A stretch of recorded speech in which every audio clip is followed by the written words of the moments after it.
warahmatullahi wabarakatuh. Halo, kami dari kelompok 1. Kami akan mempresentasikan hasil review jurnal kami yang berjudul Biochemical Characterization of the Amylase Activity from the new Halorkia strain Halorkula sp. HS isolate in the order Marshland. Tonton video berikut ini ya. Baik, diketahui penelitian ini dilakukan di rawa Salton Odile yang bertempat di Spanyol. Di sana, terdapat mikroba metagenomik yang termasuk ke dalam genus Haloarcula.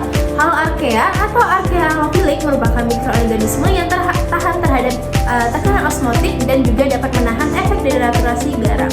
Adapun tujuan penelitian ini dilakukan yang pertama yaitu untuk mengidentifikasi aktivitas amilase dari strain baru Haloarchaea yang diisolasi dari rawa tersebut. Dan yang kedua yaitu menganalisis sifat-sifat amilase yang dihasilkan termasuk toleransi terhadap kondisi yang ekstrim seperti suhu dan salinitas. Dan yang terakhir, penelitian ini dilakukan untuk mengetahui keanekaragaman amilase yang terdapat dalam spesies Haloarcula dalam mempertahankan struktur khas dari keluarga alpha amilase. Metode yang dilakukan pada penelitian tersebut yang pertama yaitu isolasi archaea dari Odile Salton strain, selanjutnya yaitu pemilihan strain dengan aktivitas aminolit tinggi, kemudian dilanjut dengan kultur produksi enzim, kemudian pemurnian amilase sel dan ekstraseluler, selanjutnya uji aktivitas amilase dengan HPLC. Kemudian ada native electrophoresis dan zimogram, dilanjut dengan pengaruh NaCl, pH, logam, dan surfaktan. Kemudian ada analisis protomik, kemudian identifikasi gen pengkode dengan PCR, dan dilanjut dengan hidrolisis pati dari limbah rutin. Metode yang dilakukan pada penelitian tersebut yang pertama yaitu pemilihan Haloarchaea yang diisolasi dari Salton Odiles. Proses identifikasi dilakukan melalui amplifikasi dan pengurutan gen pengkode panjang penuh 16 sRNA dan urutan yang diperoleh dibandingkan dengan basis data NCBI menggunakan alat BLASTn. Strain yang dipilih mirip dengan genus Haloarcula, menunjukkan 98% homologi dengan spesies yang berbeda dari kelompok taksonomi ini. Oleh karena itu, strain baru yang diisolasi diberi nama Haloarcula sp.hs. Selanjutnya adalah optimalisasi strategi kultur 2 tahap dengan menggunakan media kaya yang mengandung ekstrak dan media minimal yang mengandung amonium asetat. Tahap pertama yaitu penanaman pada media kaya untuk biomasa, dan tahap kedua yakni pemindahan ke media minimal untuk induksi amilase. Pada media kaya menunjukkan pertumbuhan optimal dalam 4 hari, sedangkan pada media minimal menunjukkan pertumbuhan lebih lambat.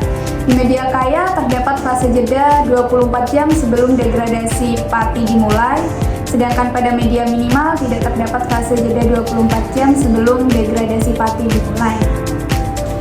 Baik, di sini saya akan memaparkan hasil dari metode native electrophoresis dan zimogram pada aktivitas amilase ekstraseluler dan sel terkait dari strain spesies Haloarcula. Perlu diketahui, native patch adalah metode pemisahan protein berdasarkan ukuran, muatan, bentuk kondisi non-denaturasi. Dan zimogram merupakan metode atau tahapan lanjutan yang dilakukan setelah metode native patch untuk mengidentifikasi aktivitas enzim dalam protein yang terpisah. Nah, tadi sebelum melalui metode ini, strain tersebut sudah melalui metode kultur di 2 tahap. Jadi, protein sel terkait sel dan protein ekstraseluler yang terkonsentrasi diekspresikan ke dalam media kultur sebelumnya dan dipisahkan secara electrophoresis dalam gel polyacrylamide yang mengandung pati. Setelah electrophoresis, gel tersebut dibelah memanjang dengan silet, setengahnya diwarnai dengan pewarna biru komesi dan yang lainnya menggunakan larutan iodin lugol untuk mendeteksi protein dan aktivitas amilase. Bisa dilihat pada gambar di sebelah saya, pada line 1, 3, dan 5 menunjukkan pewarnaan biru komesi, dan pada line 2, 4, dan 6 menunjukkan hasil pewarnaan iodin lugol. Dan diketahui dari kedua metode tersebut, hasil electrophoresis, jalur yang menunjukkan aktivitas amilase terlihat dengan pita. Pita tersebut dengan aktivitas terdeteksi dalam ekstrak yang dimurnikan. Ukuran pita yang diamati adalah 20-27 konstanta diasosiasi, dan pada hasil analisis zimogram membuktikan adanya aktivitas amilase pada kedua sampel yang diperoleh dari media kultur dan ekstrakasa.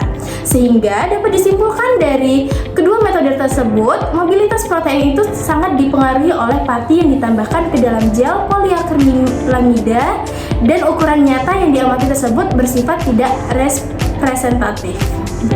Baik, berikutnya adalah pengaruh logam terhadap aktivitas enzim amilase. Pada grafik dapat dilihat bahwa penambahan logam magnesium memberikan pengaruh, yaitu peningkatan minimum pada aktivitas enzim amilase intraseluler dan peningkatan yang minimum pada aktivitas amilase ekstraseluler. Selain itu, penambahan logam Ca dan Fe2 itu dapat dilihat memberikan peningkatan yang sangat minimum baik pada aktivitas enzim amilase intraseluler dan ekstraseluler. Sedangkan pada penambahan logam Cu dan Fe3 serta EDTA dapat dilihat pada grafik, yaitu memberikan pengaruh yaitu penurunan yang drastis baik pada aktivitas enzim amilase ekstraseluler dan intraseluler. Selanjutnya karakterisasi aktivitas amilase ekstraseluler dan sel associated. Nah, di sini ada beberapa hasil. Yang pertama, konsentrasi NaCl. Nah, untuk yang konsentrasi NaCl ini untuk yang ekstraseluler yaitu optimum pada konsentrasi 28%.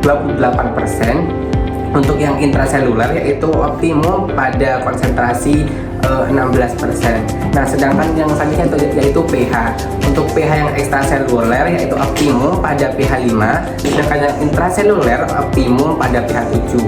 Selanjutnya yaitu temperatur atau suhu. Untuk suhu yang ekstraseluler optimum pada suhu 60 derajat Celcius. Untuk yang intraseluler yaitu optimum pada pH 50 derajat Celcius. Hasil menunjukkan bahwa aktivitas amilase optimal terjadi pada pH 7 dan suhu 60 derajat Celcius, dengan aktivitas yang signifikan tetap terjaga pada konsentrasi garam hingga 28%. Pada konsentrasi NaCl yang lebih tinggi, aktivitas amilase mulai menurun, tetapi masih mempertahankan lebih dari 50% aktivitas pada 32% NaCl. Nah, jurnal tersebut mengindikasikan bahwa amilase yang diisolasi memiliki karakteristik halofilik yang kuat sehingga sangat cocok untuk amplifikasi dalam kondisi salinitas yang tinggi. Selanjutnya, identifikasi amilase dengan analisis proteinik dengan perangkat lunak PD2 dan program Chimera untuk visualisasi 3 dimensi, di mana helix diwakili oleh pita biru dan untaian oleh panah merah. Didapatkan hasil pada AMIHS1 memiliki struktur yang stabil dengan 3 domain utama yaitu A, B, dan C. Pada AMIHS2 memiliki kemiripan dengan AMIHS1 di mana AMIHS2 ini terdapat perbedaan pada struktur domain A. Hal ini menunjukkan variasi dalam sisa asam amino yang dapat mempengaruhi interaksi dan stabilitas. Pada AMIHS3 menunjukkan variasi yang lebih besar dalam susunan residu asam amino yang dimana dapat mempengaruhi interaksi dengan substrat. Kesimpulan dari penelitian ini adalah adanya strain Haloarchaea baru yaitu Haloarcula HS yang diisolasi dari sungai garam ODL. Strain ini memiliki aktivitas amilase yang signifikan baik dalam ekstraseluler dan intraseluler. Sekian dari kelompok 1, terima kasih sudah menyaksikan video kami hingga akhir dan semoga bermanfaat. Bye-bye!